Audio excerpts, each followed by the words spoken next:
ஆச்சி பாதாம் ட்ரிங்க். ஆச்சி பாதாம் ட்ரிங்க் ஒன்னு வாங்கினா ஒன்னு ஃப்ரீ. தக்லைஃப் திரைப்படத்தில் இடம்பெற்ற ஜிங்கச்சா என்ற பாடல் ரசிகர்களின் மத்தியில் நல்ல வரவேற்பை பெற்றது. இப்பாடலின் தெலுங்கு வெர்ஷனை பாடியவர்தான் பாடகி மங்லி. இவர் தெலுங்கு திரையுலகில் மிகவும் பிரபலமான பின்னணி பாடகியாக வலம் வருபவர். இந்த நிலையில் தனது 31வது பிறந்த நாளை பிரம்மாண்டமாக பார்ட்டி வைத்து கொண்டாட நினைத்த பாடகி மங்லி சர்ச்சையில் சிக்கியிருக்கிறார். ஹைதராபாத்திற்கு அருகே உள்ள ஷெவல்லா என்ற பகுதியில் அமைந்துள்ள திரிபுரா ரிசார்ட்டில் பாடகி மங்லியின் பிறந்த நாள் விருந்து ஏற்பாடு செய்யப்பட்டிருந்தது. இந்த பார்ட்டியில் தெலுங்கு திரையுலகைச் சேர்ந்த பாடகர்களும் பல சினிமா பிரபலங்களும் கலந்து கொண்டனர்.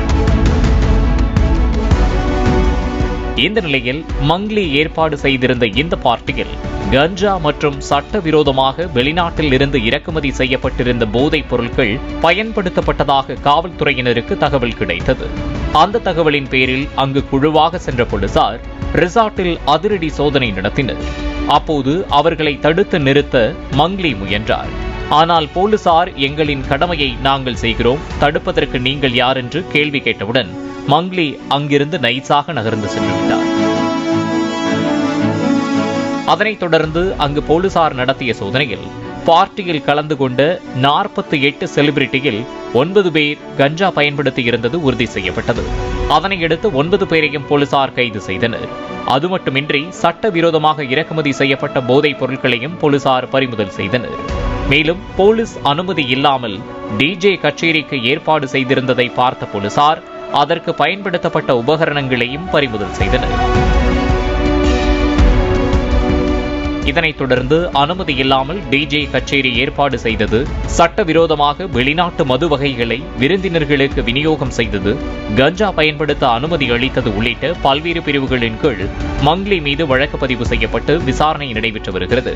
இந்த பார்ட்டியில் பிரபல தெலுங்கு பாடகி திவி, பாடலாசிரியர் காஷர்லா ஷியாம் ஆகியோர் கலந்து கொண்டதாக தகவல்கள் வெளியாகியுள்ளன. முன்னாள் முதல்வர் ஒய்.எஸ். ஜெகன்மோகன் ரெட்டி ஆட்சி காலத்தில் மங்லி திருமலை திருப்பதி தேவஸ்தானத்தின் பக்தி சேனலின் ஆலோசகராக ஆந்திர அரசால் பரிந்துரை செய்யப்பட்டு நியமிக்கப்பட்டவர் என்பது குறிப்பிடத்தக்கது. இசையில் மயங்க வைத்த பாடகி மங்லி தற்போது போதையில் நண்பர்களை மயங்க வைத்திருக்கும் சம்பவம் தெலுங்கு திரையுலகில் பரபரப்பை ஏற்படுத்தியிருக்கிறது. ஆச்சி பாதாம் ட்ரிங்க். ஆச்சி பாதாம் ட்ரிங்க் ஒன்னு வாங்கினா ஒன்னு ஃப்ரீ. பிளே ஸ்டோர் மற்றும் ஆப் ஸ்டோரில் இருந்து பாலிமர் செயலியை QR கோடு மூலம் பதிவிறக்கம் செய்யுங்கள். செய்திகளை உடனுக்குடன் பெறுங்கள்.